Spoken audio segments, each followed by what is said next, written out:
Kisah kelam Kanaya. Tamara dan Ray sedang menikmati kopi mereka di kafe ini sambil mengobrolkan berita yang sedang trending saat ini tentang kasus pembunuhan yang sangat plot twist dan penuh dengan berbagai teori konspirasi. Mereka asik berbicara dengan serunya sampai dengan tiba-tiba Tamara terdiam dan menatap pada satu titik di luar kafe ini yang terlihat dari dalam. "Lihat apa?" tanya Ray, bisa menebak kalau kekasihnya ini pasti tengah melihat penampakan.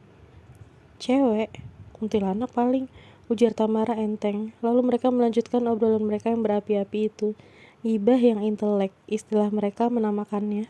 Saat mereka hendak pulang, Tamara melihat sosok perempuan tadi berdiri di parkiran dengan tatapan kosong dan sedih. Apa yang terjadi padanya? Tamara menahan rasa ingin tahunya dan memutuskan untuk pulang bersama Ray saja. Ia tidak sedang ingin bertengkar dengan Ray malam ini.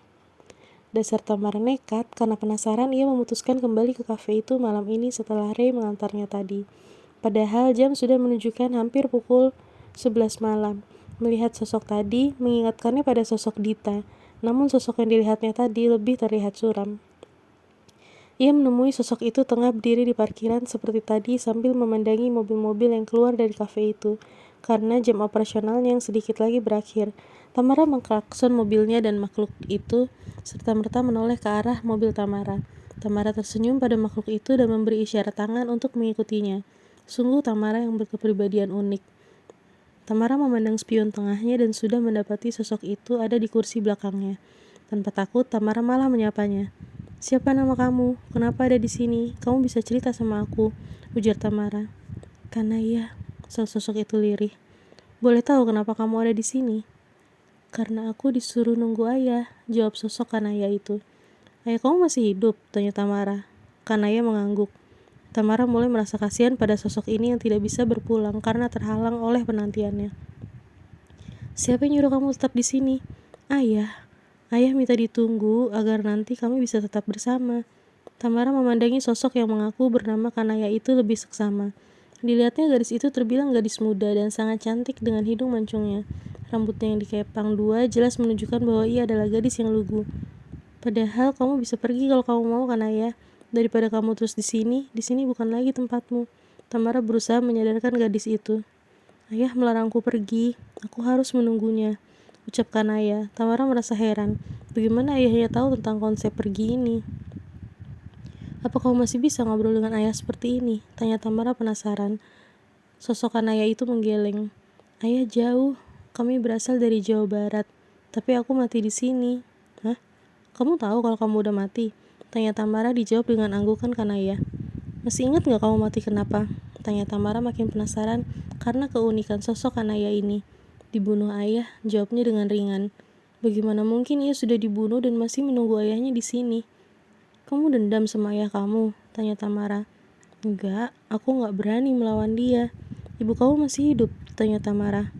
"Ibu mati waktu aku masih kecil, ibu bunuh diri." "Hah?" Lagi-lagi Tamara terkejut sekaligus heran karena betapa ringan Kanaya menyampaikannya. "Ibu bunuh diri karena ayah selingkuh dengan muridnya." "Murid? Ayah kamu guru?" Kanaya mengangguk, menjawab pertanyaan Tamara. Tamara menggelengkan kepalanya heran. Seorang guru, selingkuh, lalu membunuh anak gadisnya sendiri. Keluarga macam apa yang dihadapinya kali ini, batin Tamara. "Kanaya, sungguh kamu bisa pergi tanpa harus menunggu ayah kamu." "Tapi, aku takut sama ayah," ujar Kanaya lirih. "Kenapa takut? Ayah kamu kan gak bisa melakukan apapun dengan kamu yang sekarang." "Kata ayah, gak akan ada laki-laki yang mau denganku. Kata ayah, cuman ayah yang bisa bahagiain aku." "Astaga Kanaya, kamu bahkan udah gak perlu kebahagiaan lagi. Kebahagiaan bisa kamu temukan di tempat kamu seharusnya," ucap Tamara geram sekaligus gemas pada ketergantungan Kanaya pada ayahnya yang jelas-jelas jahat ini. "Memang kamu selalu bahagia dengan ayah kamu?" tanya Tamara yang kali ini dibalas dengan anggukan mantap Kanaya. "Ayah kamu suka beliin kamu sesuatu?" Kanaya menggeleng. "Ayah kamu suka kasih kamu banyak uang?" Kanaya menggeleng lagi. "Lalu yang kamu sebut bahagia itu yang seperti apa?" tanya Tamara. "Ayah sayang aku." "Oke, bagaimana cara ayah kamu sayang kamu?" "Ayah sayang-sayang aku. Aku nyaman disentuh ayah." Sebentar. "Rasanya perasaanku gak enak. Aku gak mau dengar ceritamu lagi. Berikan saja aku penglihatan akan ingatanmu," ujar Tamara. Kemudian ia membenarkan posisi duduknya menghadap ke arah kursi belakang tempat Kanaya berada. Tamara menempelkan kedua tangannya pada pelipis Kanaya dan membantu pada dirinya untuk dapat melihat isi ingatan Kanaya. Dia melihat sosok laki-laki yang diduganya adalah ayah Kanaya. Tak ada yang mencurigakan pada awalnya dari penampilannya. Penampilannya khas guru-guru sekolah negeri pada umumnya, dengan baju safari berwarna putih dan kumis tipisnya. Namun Tamara malah mendapatkan kesan jahat pada sosok ayah Kanaya ini. Tamara mendapatkan ingatan Kanaya yang masih kecil bermain dengan ayahnya. Mereka berkejar-kejaran di tepi sawah. Sesuai penampilannya, nampaknya Kanaya memang berasal dari desa. Ingatannya bergeser ketika Kanaya sudah berusia lebih dari yang tadi, kurang lebih seperti berusia 10 tahun. Di masa ini, sepertinya ibunda Tamara sudah tiada. Tamara hanya melihat ayahnya dalam ingatan Kanaya tersebut. Ayahnya mengajaknya bermain, lalu Kanaya pergi mandi karena hari sudah sore. Kemudian setelah ia selesai dan hanya berbalut handuk, ayahnya menangkapnya dan menggelitikinya. Di tahap ini Tamara ingin mengakhiri penglihatannya karena merasa risih dengan ayah Kanaya. Namun sekaligus ia tidak bisa mengusir rasa penasarannya. Akhirnya Tamara kembali memejamkan matanya rapat-rapat untuk kembali masuk ke dalam ingatan Kanaya.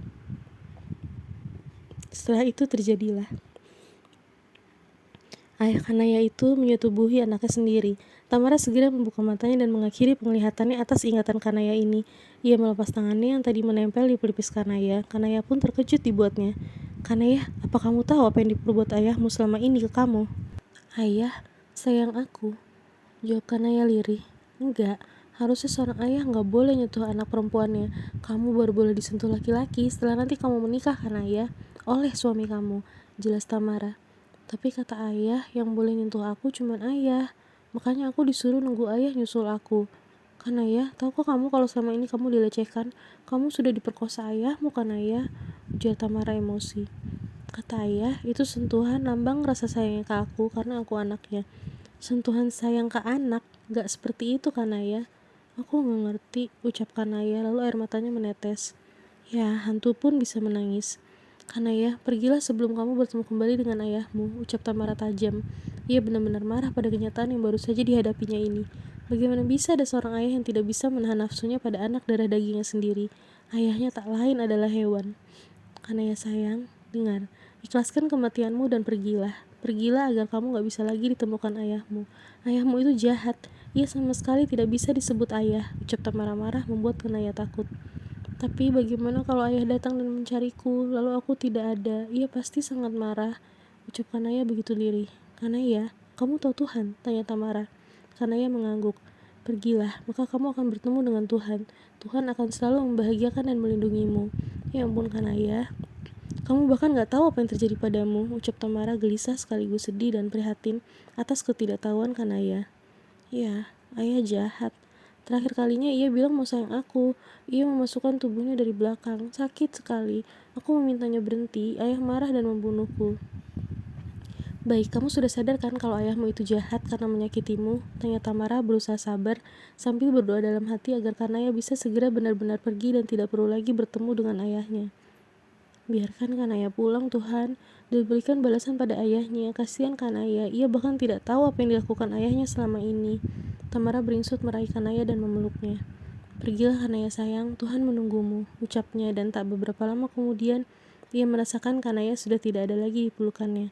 Satu case lagi teratasi, gumamnya.